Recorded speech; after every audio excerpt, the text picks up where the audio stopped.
Mr. President. Mr. Commissioner. So just to address Mr. Massie and Mayor Marra, our conference for CCAO, County Commissioners Association of Ohio, is coming up in the beginning of December. I'll be there. Commissioner Hammercheck and I are on a committee there where we pick about 4 or 5 items that we really want to go to bat for at statewide. It's kind of a lobbying committee that we want the whole group of county commissioners to get behind, and overwhelmingly, and I think Commissioner Hammercheck would agree, every one of us, I think, stood up and said we have to do something about property tax. What's going to be done about property tax? And we'll bring your ideas to that table when I'm down there in that conference, for sure. But I think your sentiment is felt throughout the state.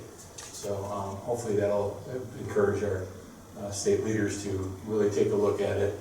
I know it's a difficult deep dive, but sometimes you have to do that hard work. So I just want to let you know that it's something that we're working on and we advocate for. So I'd say for my part, I share Mayor Marra's concerns very deeply about the accelerating property tax values and ultimately property tax increases that residents will have to start paying on come next year. We've seen the values, but we will be paying the bills next year, which is why I think it's so important that our state legislature takes action in their lame duck session this December to make sure that we have a solution for taxpayers. Because if they don't act by then, folks are going to have to start paying, and I know there are a lot of folks who can't afford to. Mayor Marra has proposed, and I certainly second, that we need to stop taxing phantom gains from inflation. We need to stop increasing property values without a sale. These unrealized gains are simply unfair for residents and taxpayers. There's a very simple solution. You either freeze the property value in between sales, or like Florida, you cap it. They have a 3% cap, I believe, in between each valuation, in between each sale.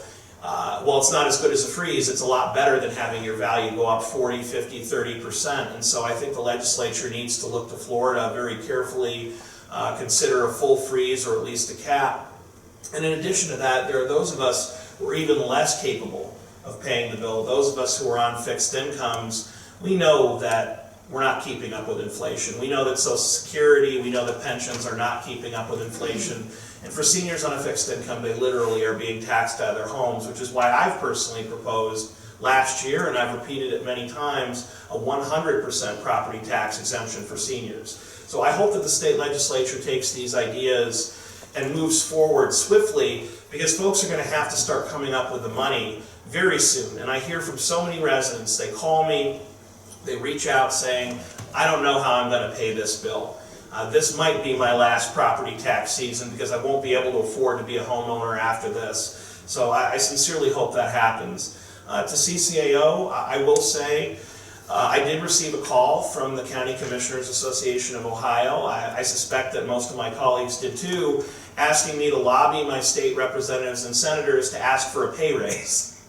And I will not be doing that. I will not be calling them and saying, please raise my salary as a county commissioner.